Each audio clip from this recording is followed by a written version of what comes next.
Well, Bobby, from right here. Obviously, congratulations on the victory. I guess, how are you feeling after a performance like that against Jim Miller? Where y'all watching y'all TVs at? Where y'all TVs at? Okay, there we go. Is that shit still going? Yeah. It's a whole bunch of hugging right now? Jalen dropped him right at the end of the first round. I know that, but Hanato doing a lot of hugging, huh? Keep on hugging, Hanato. Keep it going. So what was your question? I guess, how's it feel to put on a performance like that against Jim Miller at UFC 300? Another day, another dollar, you know. I'll be excited if I hit that bonus, you know. If not, just another day at the office, you know. This is what I do. Ain't nothing changed but the day, you know. I know everybody had me confused or count me out once you lose, you know. They switched opponents on me, how they now get ready for this 6-foot tarantula. And I'm like, oh, well, I take them while they come. I jump on every opportunity, and sometimes you fall short, but as long as the shit is exciting. Well, we all know how tough Jim Miller is in there. It seems like you tried to put him away there at the end of the round, but he just kept getting up regardless of what was happening. So were you surprised that, you know, you weren't able to finish Jim Miller? Go down, fucker. You know? Shit. Be honest, I wasn't surprised. I expected him, you know? I was just like, see how much he could take. But I wasn't planning on stopping no time soon. I told him that, like, when we got in the second round, I was like, we just warming up. If you think you got hit in the first round, wait till we get to the third. And that was just the second. I'm like, watch this. And the third round, it got worse. I just turn up, as the round go, I'm going to turn up more and more. I'll be holding back that first round, kind of like, see what you're doing? All right, I got you. And now, I was going back to the corner, I was telling my coach, I'm like, listen, he's doing this, he's doing this. I'm going to get him to watch this, watch this. And we do what we do. It seems like he landed at least one or two clean shots in there in the commentary. You said, like, oh, Bobby might be hurt by that one. Was there anything in there where you ever hurt at all in there? He landed one good shot, I want to say second or third round. But everybody was like, the first round. I was like, nah, he just kind of caught me on 1 foot. And I'm like, oh, shoot, he hit me. And I'm like, oh, fuck, I was on 1 foot. I'm not really fucked up, you know? What did you say to him after? Because obviously it looks like you guys were talking a bit at the end after you raised his hand. Yeah, I told him, you know, we gave this freaking war. You know, you're a fucking savage. I'm honored to be here with you, and thank you for saying yes, not once, not twice, not 3 times, but 4 times when you could have said, hey, fuck that guy. You obviously called out Paddy Pimblett for this rumored Manchester card in July. Is that just because, like, we've heard you say, like, if you say my name once, like, you're on my radar? Is that simply Paddy said your name and you want to fight him? Facts. You know, everybody's like, well, why'd you call Paddy? Because he called me. He shouldn't have said my name. He should have kept it to those other guys. This guy right here will find you. And when I line it up and I get the sights right, you're going to pay dearly. Well, obviously, when people talk about Paddy, they talk about the Jared fight and how maybe that was a robbery, and then his performance against Tony Ferguson, he should have done better. What do you actually think of his skills as a fighter?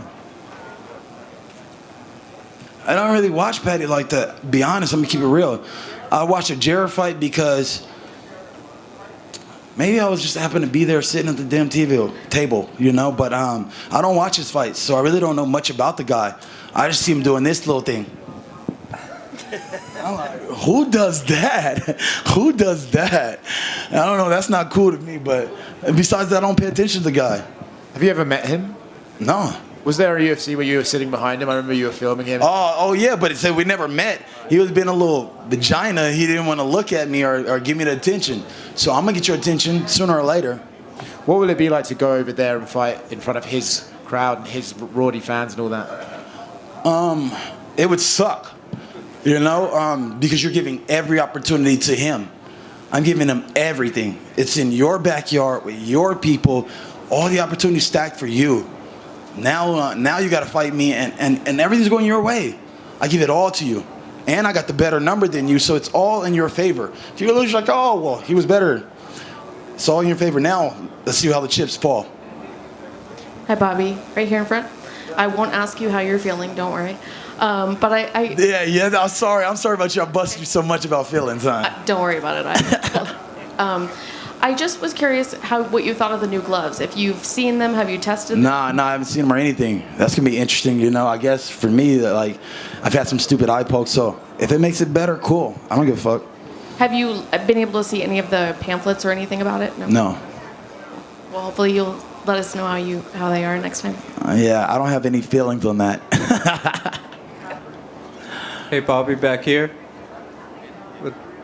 Got it way back there. Okay, there we go. I know, right? Sheesh. on the island. Bobby, congratulations. I was wondering, talk about that fight with Paddy. A couple of these fights, being the guy to spoil it for Tony Ferguson, maybe a lot of sentiment behind Jim Miller tonight. I mean, you've now had several of these fights. Mentally, what is it like where, let's be honest, you're kind of framed as the spoiler, the villain of the storyline? What's that like from you now having done it a few times? There's a bit of jealousy, Like, I wasn't even on the promo. I'm like, oh, okay, they didn't even put me on the promo. Like, and so it sucks. And then everybody's a Jim Miller fan. And so you got to go against all those different things. I just told myself, I'll make my marker, When I get out there and they play my music, I start touching those fans, I show them nothing but love, And love is the strongest thing that you can give somebody. Sooner or later, I'll make them my fans. And then to talk about it, a lot of the men and women on this roster would have loved to be on UFC How did it go? 300. Did it go to decision? Nah, Moicano stopped them. Ah!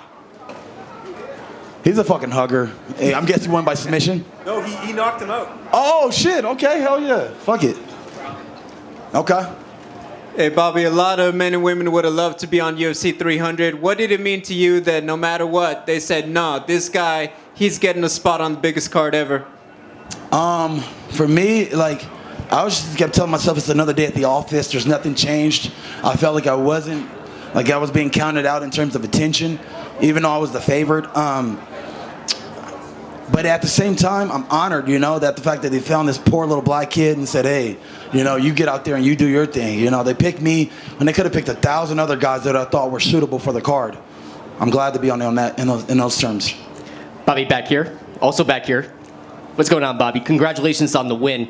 What is the secret to your longevity? You look as good as you ever did. And your first fight was 2008. And your first UFC fight was 2013. But you look as good as you ever did. What is your secret to your success and your longevity in the sport? Hit and not get hit. That's the sweet science. To hit and not get hit. And that's very hard to do when you're standing right in front of a guy like, hey, what's up? Let's go. I'm standing right here. I'm giving you every opportunity. And it's kind of risky because my coaches are all saying, don't do that. But I'm like, oh, nah, this guy fight at night type shit. So it's risky, but it's a crazy style to watch. And what is next for you? Who would you want to fight? What is next for you? What's next for me is Manchester. I'm going to be going out there and fighting Paddy. Awesome. Thank you very much. Congrats, Bobby, on the win. You're in Vegas. You won. That was an absolute amazing performance. Just in case you got those 300 bands, how would the celebration be this weekend? You don't want to know. You want to know? I'm going streaking. If I do, I'm going streaking. I'm going to go to jail. I'll cash you when I get out. Congrats on the win. Well done, sir. Cool. Am I good? Hell yeah. I'm going to go shower this blood off me.